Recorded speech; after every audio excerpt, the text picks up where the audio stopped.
ደንበኛችን ይህንን ቤት ከገዛ በኋላ ያልታሰበ አደራ ሰጥቶን በጣም ነበር ግራ የገባን የነበረው። ነገሩ እንደዚህ ነው። አንድ ውጪ ይኖር የነበረ ከስተመራችን ኦንላይን አዳማ ፔጅ ላይ ሲተዋወቅ ይህንን ቤት እያየና ለቤተሰቦቹ መግዛት ይፈልጋል።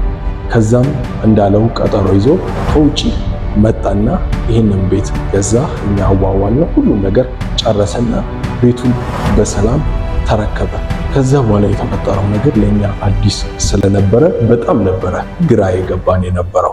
ከስተመራችን ከውጪ ፍቃድ ሞልቶ የመጣው ለ15 ቀን ብቻ ነበረ። በዚህ በ15 ቀን ውስጥ ሙሉ ለሙሉ ቤቱን አድሼ 00 አድርጌ ወደ መጣውበት ሀገር መመለስ ነበር የምፈልገው የሚል ነገር ነው የነገረን። ስለዚህ እኛን ምንድነው የጠየቀን ነገር፣ ባለሙያ አምጡልና ቤቱን ሙሉ የቀለም ስራ፣ ቴራዞ እንዲሁም ደግሞ አንዳንድ የሚቀሩት ነገሮች ነበሩ፣ እሱ ሁሉ ማሰራት ይፈልግ ነበር።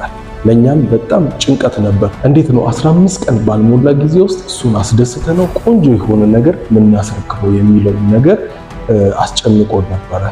ግን ሰዎችን አማከርንና ወደ ስራው በድፍረት ገባን። ይሄ እንደምትመለከቱት የመጀመሪያ ቀን የቀረጽነው ነው። ለቤቱ የሚያስፈልገውን በመጀመሪያ ቀን ግብአቶች ገዛን። ድንጋይ፣ አሸዋ፣ ሲሚንቶ የመሳሰሉትን ነገሮች ገዛን። ባለሙያ አናግረን በመጀመሪያ ቀን ወደ ስራ አስገባን። የቀጠርናቸው ባለሙያ ግንበኛ፣ የቀለም ባለሙያ እንዲሁም ቴራዞ የሚያነጥፍልን ባለሙያ ነበረ።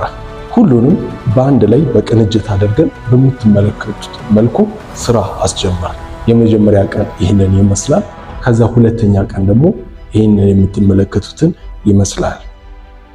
በሶስተኛው ቀን ደግሞ ፈጣሪ ብሎ ደግሞ ቆንጆ ሂደት ላይ ነበር ስራው። ፕሮግረሱ ይህንን ይመስላል። ሶስተኛው ቀን እጅግ አልፊና በጣም አድካሚ ነበረ። ይሄው እንደምትመለከቱት እኔ ራሱ እስከ ማታ ድረስ አብሬ ከሰራተኞቹ ጋር አንዳንድ ነገሮችን ያገዝኳቸው ስሰራ ነበረ። ሰራተኞቹ አዳር ነው ሲሰሩ የነበረው። ቀለም አዳር ሙሉ ሲቀባ ነው የነበረው። ምክንያቱም ጊዜ ስላልነበረን ያለንን ጊዜ አጣበን በፍጥነት ነበር ቶሎ ስራው እንዲያልቅ ስናደርግ የነበረው። ግቢው ከፍ እንዲል እየተሞላ ስለነበረ በላዩ ላይ ቴራዞ መነጠፍም ስላለበት በቀጣይኛው ቀን ቴራዞ ለመግዛት ሄደን ነበረ። ዛሬ የምንገኘው አዳማ ፒኮክ አካባቢ ነው። ቤት ስናሰራ ከቻልን ራሳችን ወይም ደግሞ እንደኛ ሆኖ የሚያሰራልን ሰው ካለ ግዴታ በአካል መገኘት አለብን። እዚህ የምትመለከቱት የቴራዞ ማምረቻ ግቢ ውስጥ ተገኝተን የሚሆነንን ሳይዝ፣ የከለር ምርጫ እንዲሁም ዋጋ አነጻጽረን የተሻለውን ለመግዛት ሞክረን ነበረ። የቴራዞ ማምረቻው ግቢ ውስጥ ያየናቸው ብዙ አይነት አማራጮች ቢኖሩ ከዛ መካከል ግዴታ አንዱን መምረጥ ስለነበረብን ይህንን የምትመለከቱትን ቴራዞ በከለርም ሆነ በዲዛይን በጣም ወደነው ስለነበረ እንዲሁም ከስተመራችንም ይህንን ፈልጎት ስለነበረ ቀጥታ ይህንን ገዛ። ቴራዞ ከተገዛ በኋላ በጣም ጥንቃቄ የሚፈልግ ነገር ስለሆነ በጥንቃቄ በምትመለከቱት መልኩ ካስጫን በኋላ ሲሚንቶና ተጨማሪ ነገሮችን ለመግዛት አካባቢው ላይ ወደሚገኝ ህንፃ መሳሪያ ሄደን በምትመለከቱት መልኩ ቤቱን ከዚህ ወደዚህ ቀይረነዋል።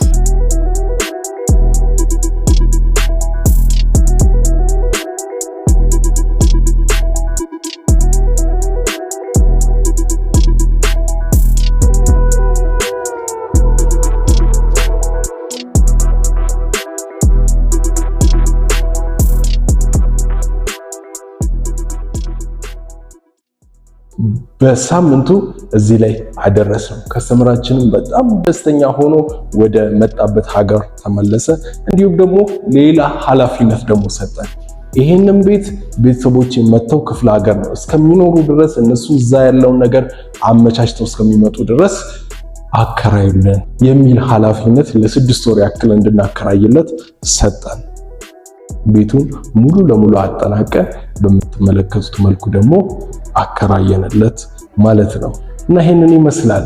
ይህንን ቪዲዮ ያዘጋጀሁት እናንተ እንድትማሩበትና ካላስፈላጊ ወጪና ኪሳራ እንድትድኑ ነው። በመጨረሻም ከስተመራችን በጣም አመስግኖን በሰጠነው አገልግሎት በጣም ተደስቶ ነበረ። እናንተም ቤት ለመግዛት እንዲሁም ቤት ለማሳደስና ለማሰራት የባለሙያ እገዛና የማማከር አገልግሎት ከፈለጋችሁ ቪዲዮ መጨረሻ ላይ በማስቀምጥላችሁ ስልክ ቁጥር ልትደውሉልን ትችላላችሁ። ለዚህ ቪዲዮ አዲስ ከሆናችሁ ዩቲዩባችንን ሰብስክራይብ በማድረግ ቪዲዮ ላይክ በማድረግ ደግሞ ቤተሰብ መሆናችሁን በፍጹም እንዳትረሱ።